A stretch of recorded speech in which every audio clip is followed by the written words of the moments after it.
Gloire soit rendue au Seigneur Jésus-Christ. Nous sommes toujours sur comment prendre de bonnes décisions selon les Saintes Écritures. Voilà. Comment associer nos prédécisions aux Saintes Écritures. C'est ce que nous sommes en train de voir. Voilà. Et nous avons déjà vu les excuses que les gens se font. Mais également, encore, nous avons vu également les deux aspects de la volonté de Dieu, c'est-à-dire la volonté directive de Dieu et la volonté décrétée de Dieu. Voilà. Et mais également aussi, nous sommes en train de voir maintenant la fonctionnalité de la Bible dans la prise des décisions. Voilà. La fonctionnalité de la Bible dans la prise des décisions. Voilà. Et nous avons vu que nous devons comprendre que la différence lorsque la Bible parle de façon directe et de façon indirecte. Donc, on doit comprendre cela. On doit comprendre que la Bible parle de façon directe et également de façon indirecte. Et nous avons vu cet aspect-là. Mais également, on doit comprendre qu'il y a plusieurs présuppositions sur le conseil biblique. Et ça, nous sommes de voir. Nous avons vu déjà ces conseils, voilà, ces conseils-là, ces présuppositions de conseils bibliques. Maintenant, nous sommes sur le numéro 3, toujours concernant la fonctionnalité des Saintes Écritures dans les prises de décision. Maintenant, troisième point, c'est les étapes pour les décisions bibliques. Quelles sont les étapes que nous devons échelonner pour pouvoir prendre une décision? C'est comme quelles sont les différentes marches d'escalier que nous devons monter pour pouvoir atteindre un niveau bien donné, ou bien atteindre le premier étage, le deuxième étage, etc. Donc, quelles sont les différentes étapes, voilà, que nous devons traverser, voilà, pour pouvoir avoir une bonne décision selon la parole de Dieu, selon les Saintes Écritures. Voilà, première étape, maintenir une volonté humble, cédée et dépendante de Dieu. Voilà. Donc, notre volonté doit être humble, voilà, doit être dépendante entièrement de Dieu. Et c'est ce que la Bible nous dit, Romains 12, versets 1 et 2, que j'ai paraphrasé. Voilà, que offrez vos corps comme un sacrifice vivant à Dieu. Voilà, et cela, cela pour vous comme un culte raisonnable. Mais également encore verset 2, ne vous conformez pas au siècle présent, mais soyez transformés par le renouvellement de votre intelligence. Voilà.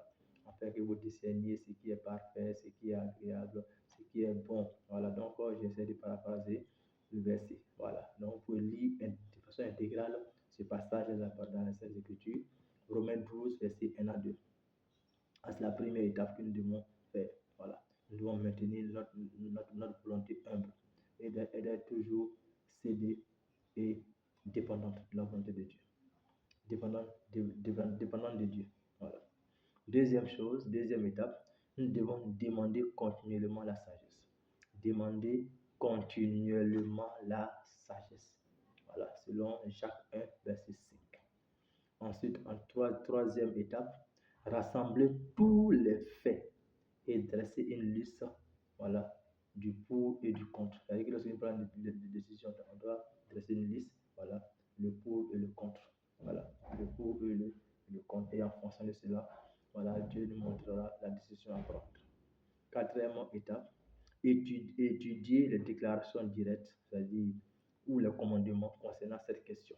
Voilà, particulière. C'est-à-dire ce que vous prenez comme décision, voyez s'il y a des commandements affiliés à cela. Voilà. Considérez cela comme un code, une carte routière. Voilà, ça c'est votre carte routière. Voilà. Donc, vous voyez, est-ce que cette question ou bien cette décision que vous voulez prendre est en rapport avec quelques commandements que Dieu donne dans sa parole. Cinquième étape, chercher tous les principes. Je dis bien chercher tous les principes et exemples qui ont un soutien dans la décision que vous voulez prendre. Voilà. C'est-à-dire que si vous voulez prendre une décision, voilà, par rapport à une situation bien donnée, cherchez les principes et les exemples afférents à cela qui sont contenus dans la parole de Dieu. Voilà. Et ces choses-là seront pour vous comme une boussole, pourront vous orienter. Portez votre situation aux Saintes Écritures. Voilà. Donc, on doit porter notre situation aux Saintes Écritures. Donc, cette étape, c'est-à-dire la cinquième, doit nettement comprendre la prière. La prière.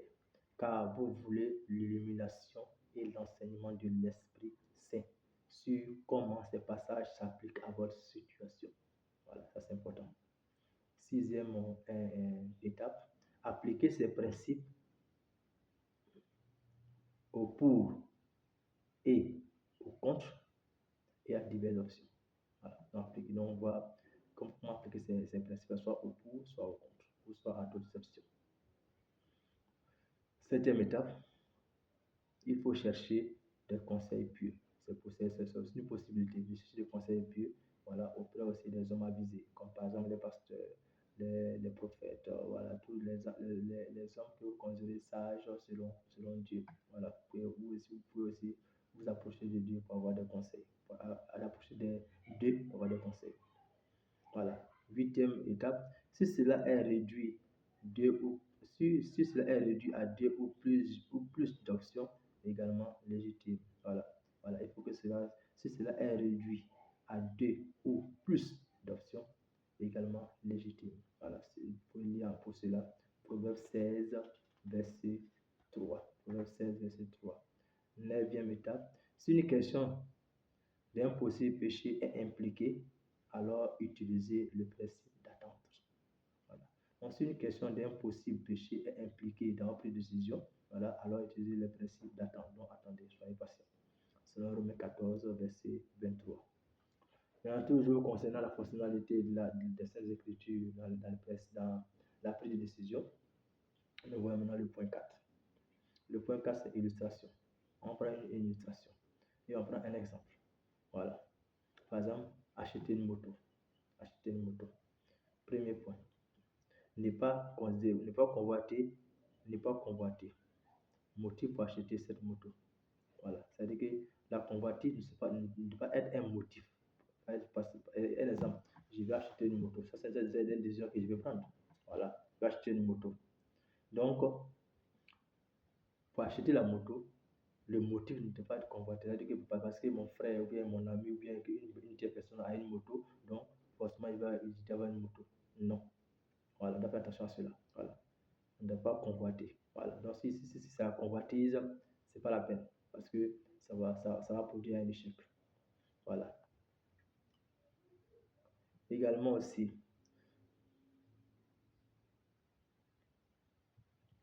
il faut seulement considérer que est-ce que nous avons des dettes financières. Voilà. Si nous avons des dettes financières, cherchons à les régler d'abord avant de s'engager sur une dette de moto.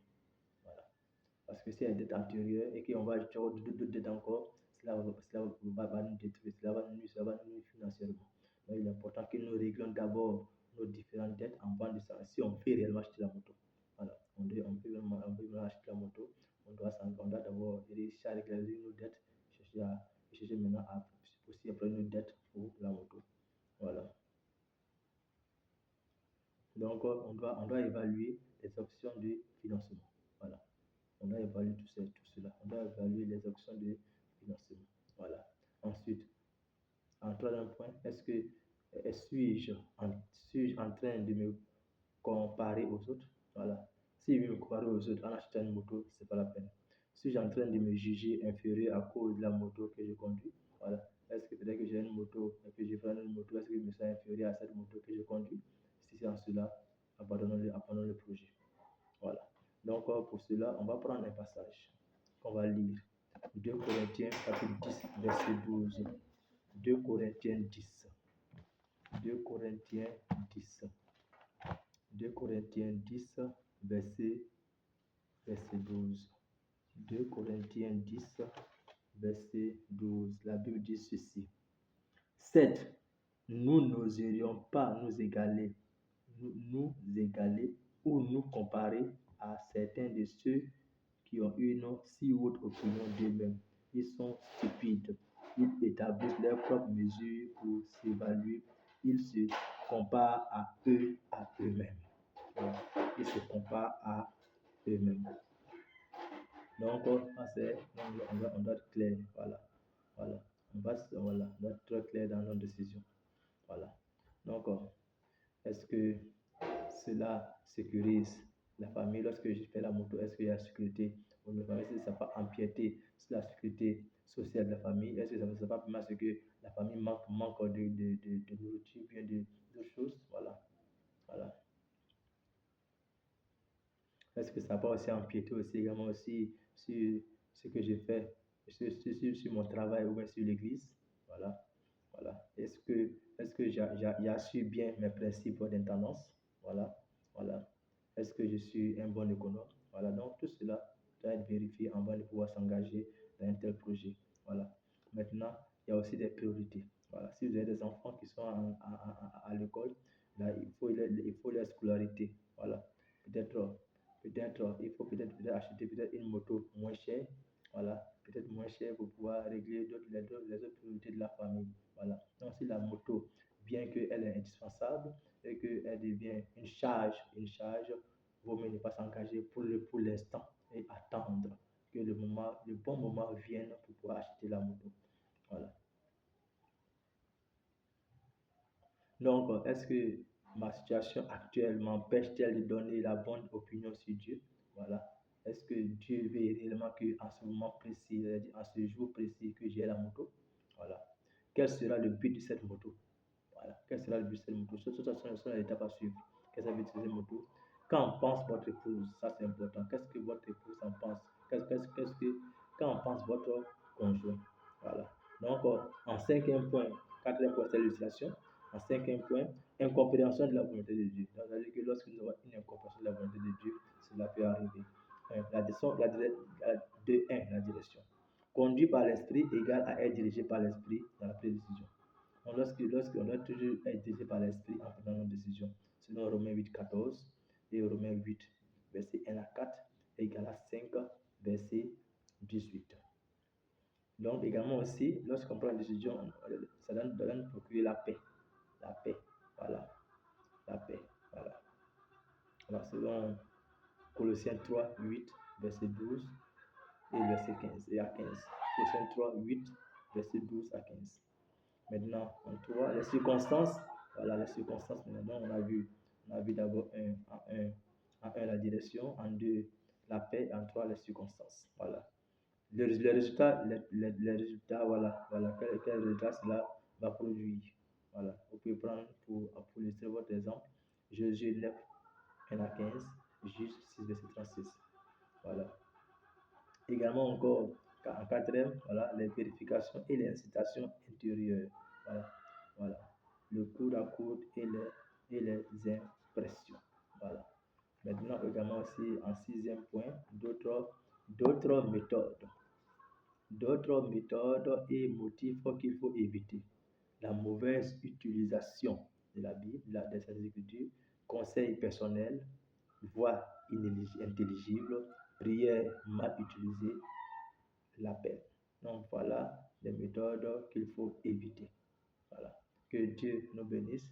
Merci encore de m'avoir écouté. Merci encore pour ce message que nous venons de vous donner. Voilà. Merci encore de poser les questions, de commenter, de mettre les j'aime, de liker et surtout de vous abonner, mais également encore de partager. Voilà. Merci. Que Dieu nous bénisse.